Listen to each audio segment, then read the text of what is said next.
अस्सलाम वालेकुम everyone, welcome back to my YouTube channel. उम्मीद करती हूँ आप लोग खैरियत से होंगे। तो आज की वीडियो में मैं आपको एक new Netflix drama series explain करने जा रही हूँ जिसका नाम है वेडनेसडे एडम्स। तो इस नेटफ्लिक्स सीरीज के टोटल 8 एपिसोड्स हैं और आज की वीडियो में आपको मैं फर्स्ट 4 एपिसोड्स एक्सप्लेन करने जा रही हूँ। तो चलिए वीडियो को स्टार्ट करते हैं। एपिसोड 1 की स्टार्ट पर हम एक लड़की को देखते हैं जिसका नाम वेडनेसडे होता है। वो बाकी स्टूडेंट से काफी डिफरेंट होती है। वेडनेसडे स्कूल जाकर जब अपना लॉकर खोलती है तो वहाँ पर उसे अपना भाई बंधा हुआ मिलता है। वो जैसे ही अपने भाई को हाथ लगाती है तो उससे साइकिक विजन आने लगते हैं और उसे पता चल जाता है कि उसके भाई को किसने बुली किया है। वो लड़के इस वक्त स्विमिंग पूल में प्रैक्टिस कर रहे होते हैं। वेडनेसडे उन लड़कों को सबक सिखाने के लिए जाती है। वेडनेसडे उनके स्विमिंग पूल में पिराना मछलियाँ छोड़ देती है जिसकी वजह से एक स्टूडेंट को बहुत बुरी तरह चोट आती है और ये करने के बाद वो काफी खुश होती है, लेकिन उसे स्कूल से सस्पेंड कर दिया जाता है। ये पहली बार नहीं था जब वेडनेसडे को स्कूल से सस्पेंड कर दिया गया था और ये सब देख के उसके पेरेंट्स बहुत परेशान थे। इस सब से तंग आकर वो वेडनेसडे को नेवरमोर एकेडमी ले जाते हैं। ये एकेडमी उन सब बच्चों के लिए थी जो आउटकास्ट माने जाते थे और इस एकेडमी में गोमेज और मोटेशा ने भी पढ़ाई की थी और वो चाहते थे कि उनकी बेटी भी यहाँ से पढ़े। वेडनेसडे इस बात पर बिल्कुल राजी नहीं थी, लेकिन उसके पास कोई ऑप्शन भी नहीं था। फिर हमें एक लड़का दिखाया जाता है जो नेवरमोर के जंगल में ट्रैकिंग करने के लिए आया था, लेकिन अचानक उसके ऊपर कोई चीज आकर हमला कर देती है। दूसरी तरफ वेडनेसडे और उसकी फैमिली नेवरमोर एकेडमी पहुंच जाते हैं और वहां जाकर प्रिंसिपल से मिलते हैं। वेडनेसडे के पेरेंट्स और वो प्रिंसिपल एक दूसरे को बहुत अच्छे से जानते हैं, क्योंकि जब वेडनेसडे के पेरेंट्स इस स्कूल में स्टूडेंट थे तो तब वो प्रिंसिपल भी इस स्कूल में स्टूडेंट थी। नेवरमोर एकेडमी उन बच्चों के लिए थी जो आउटकास्ट थे, यानी जो वैम्पायर्स, मरमेड, वुल्फ और बहुत डिफरेंट तरह के क्रीचर्स थे और उनको उनकी पावर्स पे कैसे कंट्रोल करना है वो सिखाती थी। प्रिंसिपल वेडनेसडे को उसका रूम दिखाती हैं और उसकी रूममेट एनेट से मिलवाती हैं। एनेट और वेडनेसडे की पर्सनालिटी टोटली डिफरेंट थी, जहाँ पर वेडनेसडे को डेथ से बहुत ज्यादा ऑब्सेशन थी और उसकी पर्सनालिटी बहुत डार्क थी। दूसरी तरफ एनेट काफी कलरफुल और चीयरफुल पर्सनालिटी वाली थी और वो एक वेयरवुल्फ थी। एनेट को देखने के बाद वेडनेसडे सोच में पड़ गई कि वो एनेट के साथ कैसे गुजारा करेगी। उसके बाद एनेट वेडनेसडे को पूरा स्कूल घुमाती है और उसे कुछ स्टूडेंट से इंट्रोड्यूस करवाती है। एनेट उसे एजैक्स से मिलाती है जिसके पास किसी को भी पत्थर बनाने की एबिलिटी होती है। फिर हम देखते हैं कि वेडनेसडे के पेरेंट्स उसे गुड बाय कहकर वहाँ से जाने लगते हैं। जाने से पहले मोर्टिशिया वेडनेसडे से कहती है कि तुम यहाँ से भागने का प्लान छोड़ दो, क्योंकि तुम यहाँ से नहीं भाग सकती और अगर तुम भाग भी गई तो तुम किसी भी रिश्तेदार के पास नहीं जा सकती। वेडनेसडे अपने मदर से कहती है कि लगता है आपने मुझे अंडर एस्टिमेट कर लिया है। फिर वो उसे एक लॉकेट देती हैं जिसके ऊपर वेडनेसडे का और मोर्टिशिया का इनिशियल लिखा होता है। इसके बाद वो वहाँ से चली जाती हैं, लेकिन जाने से पहले वो वहाँ पर एक हाथ को छोड़ के जाती हैं जिसका नाम थिंक होता है। वो उसे वेडनेसडे के ऊपर नजर रखने के लिए छोड़ती हैं।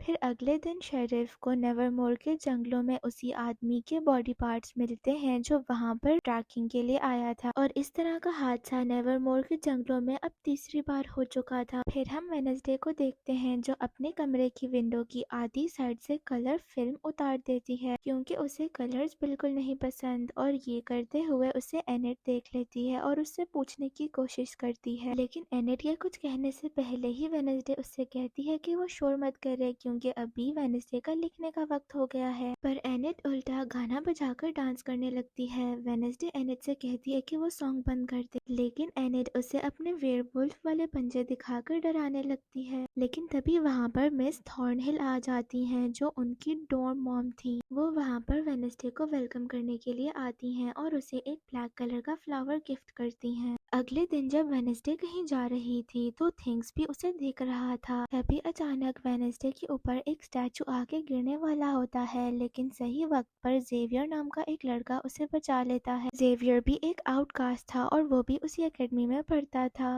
लेकिन वेडनेसडे भी होश हो जाती है और जब उसे होश आता है तो वो जेवियर को थैंक्स कहने के बजाय कहती है कि तुम मुझसे बिल्कुल उम्मीद मत रखना कि मैं तुम्हारी शुक्रगुजार रहूंगी, तुमने मेरी अच्छी खासी मौत को टाल दिया। यहाँ पे जेवियर वेडनेसडे से कहता है कि मैं तुम्हें बहुत पहले से जानता हूँ। जब हम 10 साल के थे तो तुम मेरी गॉड मदर के फ्यूनरल पे अपनी ग्रैंड मदर के साथ आई थी और जब हम हाइड एंड सीक खेल रहे थे तो मैं अपनी गॉड मदर के कॉफिन में जाकर छुप गया। वो लोग मुझे जिंदा दफनाने ही वाले थे, लेकिन तुमने मुझे सही वक्त पर आकर बचा लिया और आज मैंने तुम्हारी जान बचाकर हिसाब बराबर कर दिया। फिर जब वेडनेसडे अपने कमरे में वापस आती है तो उसे ऐसा महसूस होता है कि उसके अलावा भी कमरे में कोई है। जैसे ही वो अपने बेड को चेक करती है तो वहाँ पर उसे थिंग मिलता है। वेडनेसडे थिंग से कहती है कि तुम्हें यहाँ पर मेरे पेरेंट्स ने मुझ पर नजर रखने के लिए भेजा है ना? जिस पर थिंग कहता है कि ऐसी बात नहीं है, वो तुम्हारे लिए बहुत फिक्रमंद है, इसीलिए उन्होंने मुझे तुम्हारे ऊपर नजर रखने के लिए कहा है। वेडनेसडे कहती है कि क्या तुम्हें मैं इतनी पागल लगती हूँ कि तुम्हारे इस झूठ को मैं मान लूंगी। वो उससे कहती है कि खैर कुछ भी हो, अब तुम मेरे लिए काम करोगे वरना मैं तुम्हें इस ड्रॉयर में बंद कर दूंगी, और वो मान जाता है। अगले दिन प्रिंसिपल वेडनेसडे को एक साइकाइट्रिस्ट के पास लेकर जाती है, लेकिन वेडनेसडे वहां पर रेस्टरूम का बहाना बनाकर थिंग की मदद से वहां से भाग जाती है। बाहर जाते हुए वो एक आदमी से टकराती है और उसे एक साइकिक विजन आता है, जहां पर उसे पता चलता है कि कुछ ही देर में उस आदमी का एक्सीडेंट हो जाएगा, लेकिन वो उसे नहीं बताती और वहां से चली जाती है। उसके बाद वो एक कॉफी शॉप में जाती है, जहां पर उसे टाइलर नाम का एक लड़का मिलता है। वो अपनी कॉफी मशीन फिक्स कर रहा होता है। वेडनेसडे उससे कहती है कि अगर मैं तुम्हारी कॉफी मशीन को ठीक कर दूं तो क्या वो उसे बर्लिंगटन स्टेशन छोड़ सकता है। टाइलर मान जाता है और वेडनेसडे भी उसकी कॉफी मशीन ठीक कर देती है। टाइलर वेडनेसडे से कहता है कि तुम थोड़ी देर इंतजार कर सकती हो, मेरी शिफ्ट अभी खत्म होने वाली है, फिर मैं तुम्हें बर्लिंगटन स्टेशन छोड़ दूंगा। वो वहाँ पर इंतजार करने लगती है, लेकिन तभी वहाँ पर पिलग्रिम के कुछ लड़के आकर उसे परेशान करने लगते हैं, पर वेडनेसडे उन लड़कों का बहादुरी से मुकाबला करती है। तभी वहाँ पर टाइलर के डैड जो कि शेरिफ होते हैं वहाँ पे आ जाते हैं। टाइलर उनसे कहता है कि वो लोग वेडनेसडे को तंग कर रहे थे, इसीलिए वेडनेसडे ने उन्हें मारा। उसी तरह नेवरमोर की प्रिंसिपल भी वहां पर आ जाती हैं, जो शेरिफ से माफी मांगकर वेडनेसडे को वहां से लेकर वापस चली जाती हैं। प्रिंसिपल वेडनेसडे से कहती हैं कि वो उससे बहुत नाराज हैं क्योंकि उसने वहां से भागने की कोशिश की। रास्ते में उन्हें एक एक्सीडेंट नजर आता है, जिसे देखकर प्रिंसिपल कहती हैं आई होप कि वो बंदा बच गया हो, लेकिन वेडनेसडे कहती है कि वो मर चुका है, उसकी गर्दन टूट गई है। वेडनेसडे अपने कमरे में आकर वायलिन बजाने लगती है। वो बहुत अच्छा वायलिन बजा रही थी, जिसकी धुन प्रिंसिपल और बाकी सारे स्टूडेंट्स को बहुत अच्छी लगती है। सीन चेंज होता है और हमें एक लड़का रेवन दिखाया जाता है, जो एक लाइब्रेरी में जाकर वहां से एक बुक का पेज फाड़ लेता है जिस पर कोई तस्वीर बनी होती है। फिर हम देखते हैं कि थिंग वेडनेसडे के कहने पर टाइलर के घर जाता है, लेकिन टाइलर ने कभी भी ऐसी कोई चीज पहले नहीं देखी थी, इसलिए वो घबरा जाता है और उसे मारने की कोशिश करता है। लेकिन फिर थिंग उसे अपना हाथ दिखाता है, जिस पर वेडनेसडे ने अपना नंबर लिखा होता है और ये भी लिखा होता है कि मुझे कॉल करो। टाइलर उसे कॉल करता है और वेडनेसडे उसे बताती है कि हार्वेस्ट फेस्टिवल में स्कूल के सारे बच्चे आएंगे और मैं उसी दिन भागने वाली हूँ। मैं चाहती हूँ कि तुम मुझे स्टेशन तक ड्रॉप कर दो और अगर तुम ऐसा करोगे तो मैं तुम्हें एक इनाम दूंगी। और टाइलर मान जाता है। अब जब वो लोग फेस्टिवल पर जाते हैं तो प्रिंसिपल की नजर वेडनेसडे के ऊपर, इसीलिए वेडनेसडे वहाँ पर एक आदमी को पैसे देकर प्रिंसिपल का ध्यान भटकाने के लिए कहती है। तभी वहाँ पर टाइलर भी आ जाता है, जो वेडनेसडे को एक पुलिस रिकॉर्ड देता है जो कि उसने अपने फादर के ऑफिस से चुराया था। वेडनेसडे उस फाइल को लेकर टाइलर के साथ जाने लगती है, लेकिन रास्ते में उसकी टक्कर रेवन के साथ होती है और उसे कुछ विजन्स आने लगते हैं जो बहुत बुरे और डरावने होते हैं। फिर वो देखती है कि रेवन जंगल की तरफ जा रहा है, तो वो उसके पीछे जाती है। तभी वेडनेसडे रेवन से कहती है कि रुक जाओ, तुम्हारी जान को खतरा है, लेकिन तभी रेवन अपना जादू इस्तेमाल करके वेडनेसडे को एक पेड़ पर लटका देता है और उससे कहता है कि मेरी जान को नहीं बल्कि तुम्हारी जान को खतरा है,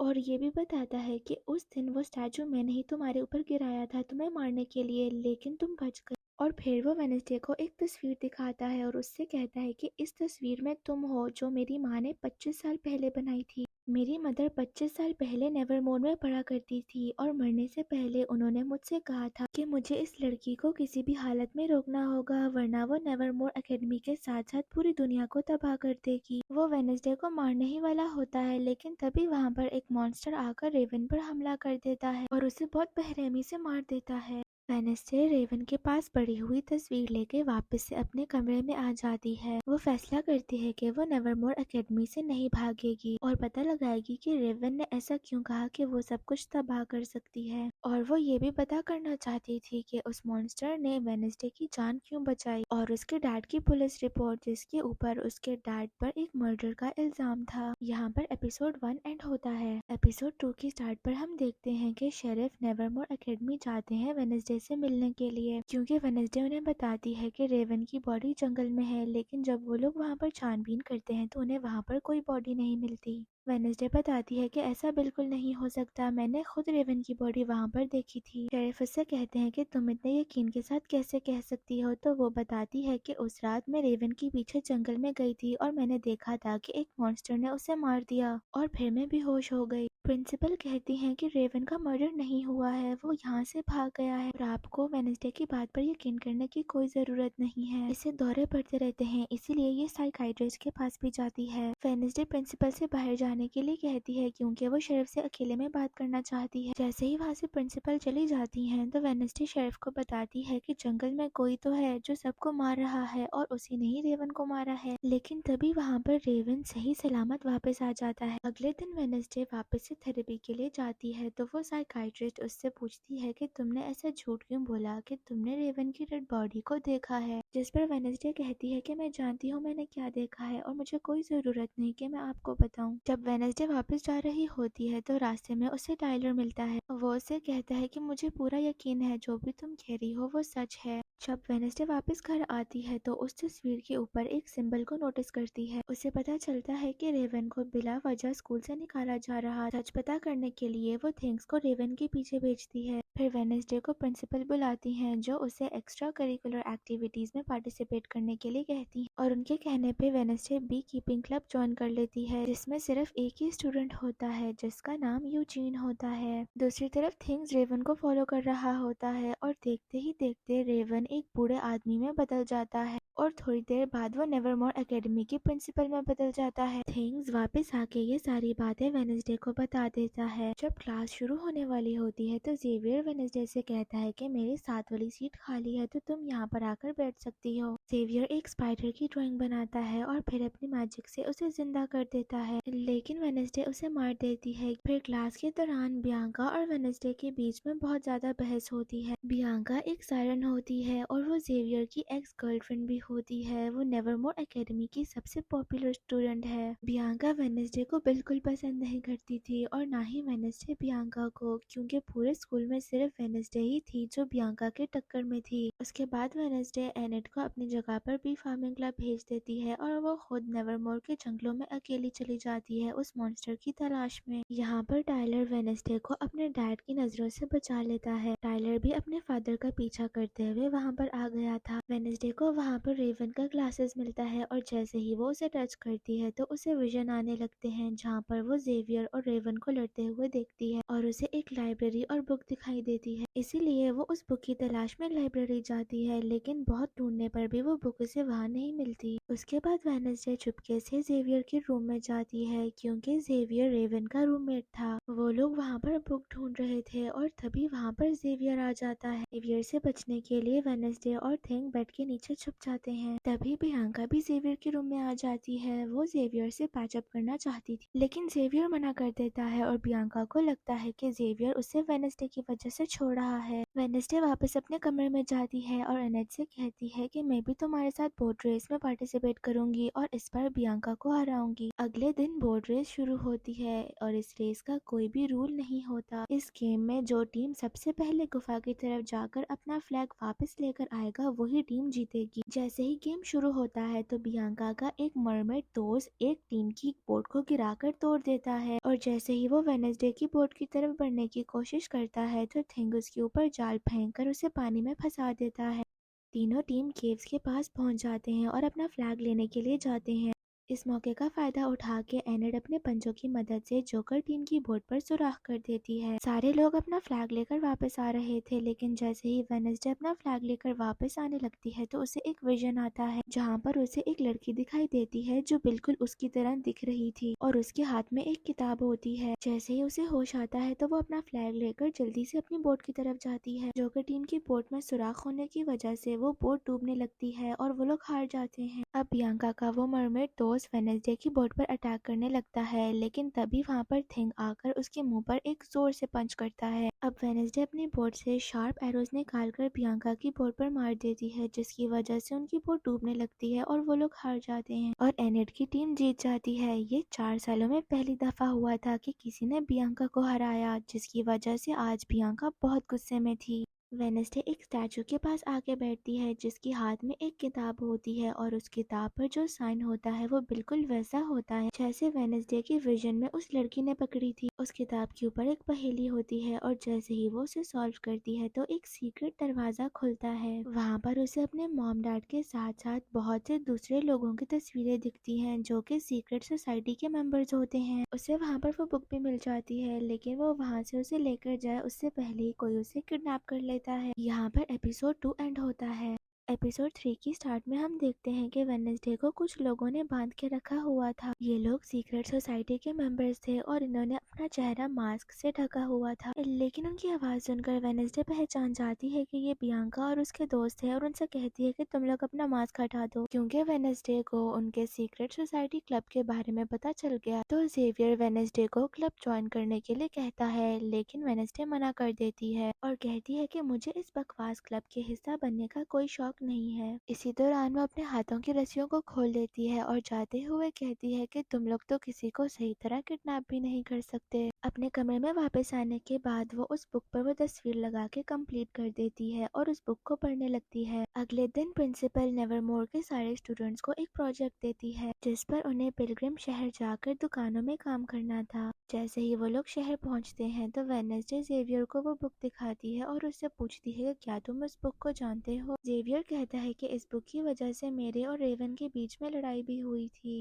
वो बताता है कि इस बुक में जोसेफ क्रैकस्टोन के बारे में लिखा है और ये बुक 30 साल पुरानी है, लेकिन ये तुम्हारे पास क्या कर रही है। वेडनेसडे जेवियर से पूछती है कि तुम जोसेफ के बारे में और क्या क्या जानते हो। जेवियर उसे कहता है कि अगर तुम्हें जोसेफ के बारे में और कुछ जानना है तो तुम्हें जोसेफ मीटिंग हाउस जाना चाहिए। दूसरी तरफ शेरिफ मेयर से बात कर रहा होता है और उन्हें बताता है कि जंगल में कोई ऐसी चीज छुपी है जो लोगों की जान ले रही है। फिर सारे स्टूडेंट्स डिफरेंट शॉप्स में जाकर काम करने लगते हैं। वेडनेसडे एक वेटर का काम करती है लेकिन उसके बुरे बिहेवियर को देख के कोई भी उसे चीजें नहीं खरीदता। फिर हम देखते हैं कि कुछ लड़के यूजीन को तंग कर रहे होते हैं और यहाँ पे वेडनेसडे भी आ जाती है। वो यूजीन को बचा लेती है और उन लड़कों को सबक सिखाती है। फिर वो यूजीन के साथ जोसेफ क्रैकस्टोन के मीटिंग हाउस पर जाती है। उसे वहाँ पर क्रैकस्टोन की बहुत सारी चीजें और एक पेंटिंग भी दिखाई देती है। उस पेंटिंग में वेडनेसडे को एक लड़की भी दिखाई देती है। ये वही लड़की थी जिसे वेडनेसडे ने अपने विजन में देखा था। उसे वहाँ पर उस लड़की की बुक भी मिल जाती है लेकिन वो बुक नकली थी। तभी वहाँ पर एक औरत आती है और वेडनेसडे उससे असली किताब के बारे में पूछती है। वो कहती है कि असली किताब चोरी हो गई है और ये जोसेफ क्रैकस्टोन का ओरिजिनल मीटिंग हाउस नहीं है। उसके बाद वेडनेसडे टाइलर से मिलने उसकी कॉफी शॉप पे जाती है और उससे जोसेफ क्रैकस्टोन के ओरिजिनल मीटिंग हाउस के बारे में पूछती है और टाइलर उसे बता देता है और फिर वो वहाँ से अकेले ही उस पुरानी मीटिंग हाउस में चली जाती है। वहाँ पर वेडनेसडे को एक आदमी मिलता है जो उससे कहता है कि ये मेरी जगह है, तुम यहाँ से निकलो। लेकिन थिंग और वेडनेसडे उस आदमी को वहाँ से डरा के भगा देते हैं। बहुत ढूंढने के बाद भी वेडनेसडे को वहाँ पर कुछ नहीं मिलता तो वो वहाँ से वापस जाने लगती है, लेकिन तभी उसे विजन आता है जहाँ पर वो देखती है कि जोसेफ क्रैकस्टोन एडम नाम की एक लड़की को मार रहा होता है और सबको ये प्रूव करता है कि वो एक डेविल है और उसे उस मीटिंग हाउस में बंद कर देता है जहाँ पर पहले ही बहुत से लोग बंधे हुए थे। जोसेफ क्रैकस्टोन इन सबको शैतान समझता था क्योंकि ये सारे आउटकास्ट थे। वो पिलग्रिम के लोगों के साथ मिलकर उस मीटिंग हाउस में आग लगा देता है।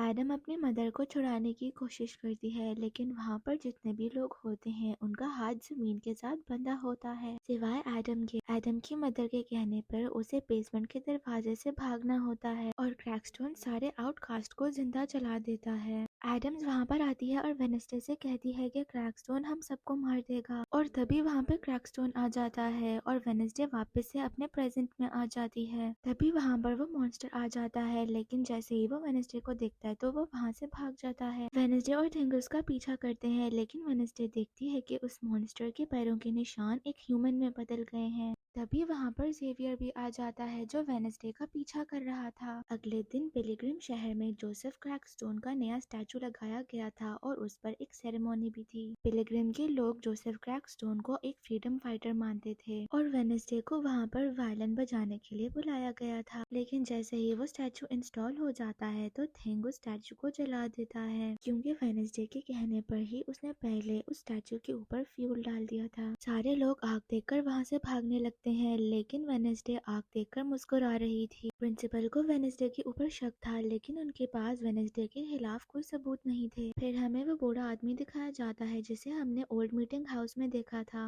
वो मॉन्स्टर आकर उस पर हमला कर देता है, लेकिन उस बूढ़े आदमी का कैमरा उस मॉन्स्टर की तस्वीरें ले लेता है। जब पुलिस को इस मर्डर के बारे में पता चलता है तो वो लोग इन्वेस्टिगेट करने जाते हैं और उन्हें वहाँ पर उस मॉन्स्टर की तस्वीर मिलती है। और यहाँ पर एपिसोड 3 एंड होता है। एपिसोड 4 की स्टार्ट में हम देखते हैं कि वेडनेसडे और थिंग मॉर्चुरी आते हैं उस बूढ़े आदमी की लाश को देखने, लेकिन तभी वहाँ पर डॉक्टर और शेरिफ आ जाते हैं। वेडनेसडे एक मॉर्चुरी कैबिनेट में छुप जाती है। जैसे ही डॉक्टर वहाँ से जाने लगते हैं तो उन्हें एक कैबिनेट खुला दिखता है जिसमें वेडनेसडे होती है। वो उसे चेक करते हैं और उन्हें लगता है कि वेडनेसडे मर चुकी है, तो वो कैबिनेट बंद कर चले जाते हैं। डॉक्टर के जाने के बाद थिंग्स आकर वेडनेसडे को उस कैबिनेट से निकालता है। अगले दिन जब वेडनेसडे क्लास में होती है तो उसे जेवियर की गर्दन पर कुछ निशान दिखाई देते हैं। स्कूल के बाद हम जेवियर को एक कैबिन से निकलते हुए देखते हैं और वेडनेसडे भी उसे देख रही होती है, क्योंकि जेवियर के जख्म देखने के बाद उसे जेवियर पर शक था।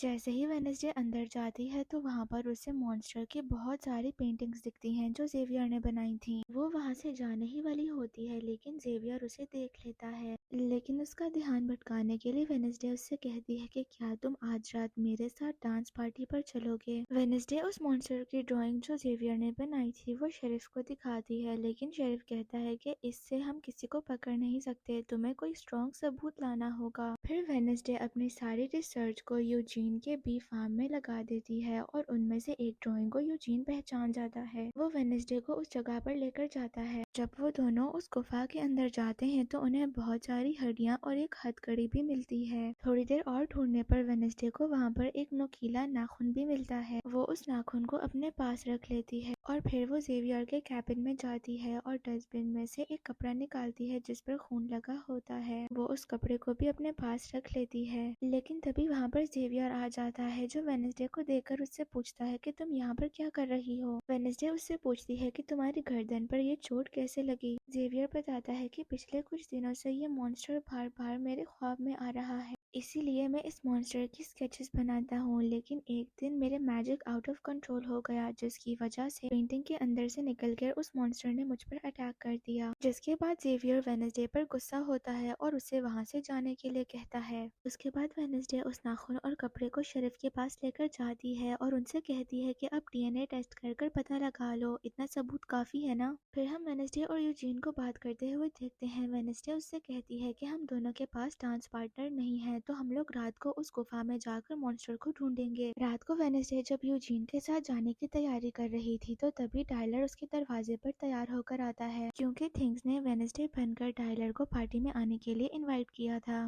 टाइलर बहुत खुश था, इसलिए वेडनेसडे अपने गुफा के प्लान को कैंसिल कर उसके साथ जाने के लिए तैयार होने लगती है। थिंग उसके लिए एक ब्लैक कलर का ड्रेस भी लाता है। वेडनेसडे टाइलर के साथ पार्टी में जाने ही वाली होती है तो वहाँ पर यूजीन आता है। वेडनेसडे उससे कहती है कि हम लोग गुफा में कल जाएंगे, लेकिन यूजीन वेडनेसडे को बताए बिना ही अकेले गुफा में चला जाता है। सारे लोग पार्टी को खूब एंजॉय कर रहे थे, लेकिन जेवियर वेडनेसडे को टाइलर के साथ देखकर बहुत जेलस फील कर रहा था। फिर जब सारे लोग डांस करना शुरू करते हैं तो वेडनेसडे भी डांस करती है, लेकिन वो काफी अजीब तरीके से डांस कर रही थी, जिसे देखकर सारे लोग हैरान रह जाते हैं। तभी वहाँ पर पिलग्रिम के कुछ लड़के आते हैं जो वेडनेसडे को परेशान करने के लिए फायर एक्सटिंग्विशर में एक पाइप लगा देते हैं। दूसरी तरफ यूजीन उस मॉन्स्टर का इंतजार कर रहा था, लेकिन तभी वहाँ पर कोई आता है और उस पूरी गुफा को आग लगा देता है। फिर हम डांस पार्टी का सीन देखते हैं जहाँ पर अचानक से खून की बारिश होने लगती है। ये देख के सारे लोग डर जाते हैं और भागने लगते हैं, लेकिन वेडनेसडे को अब और मजा आने लगता है। पर वो बारिश नहीं होती, बस एक कलर होता है जो पिलग्रिम के लड़कों ने वेडनेसडे को तंग करने के लिए किया था। तभी वेडनेसडे को एक विजन आता है जहाँ पर उसे पता लगता है कि यूजीन खतरे में है, तो वो जंगल की तरफ उसे बचाने के लिए भागती है। यूजीन अपनी जान बचाने के लिए उस मॉन्स्टर से भाग रहा होता है, लेकिन वो मॉन्स्टर उस पे एक ही बार हमला कर उसे मार देता है। और जैसे ही वेडनेसडे वहाँ पर आती है तो वो मॉन्स्टर वहाँ से भाग जाता है। मिस थ्रोन भी वेडनेसडे का पीछा करते हुए वहाँ पर आती हैं और यहाँ पर ही हमारा एपिसोड 4 एंड होता है। सो गाइस, यही थी हमारी आज की वीडियो। आई होप आपको पसंद आई हो। तो आज की वीडियो में मैंने आपको वेडनेसडे एडम्स के फर्स्ट 4 एपिसोड एक्सप्लेन किए हैं। अगली वीडियो में मैं आपको वेडनेसडे एडम्स के आखिरी 4 एपिसोड एक्सप्लेन करूंगी। अगर आपको मेरी वीडियो पसंद आई तो मेरी वीडियो को लाइक करिएगा, मेरे चैनल को सब्सक्राइब करिएगा। मैं आपसे मिलती हूँ अगली वीडियो में। अपना बहुत सारा ख्याल रखिएगा। तब तक के लिए अल्लाह हाफिज।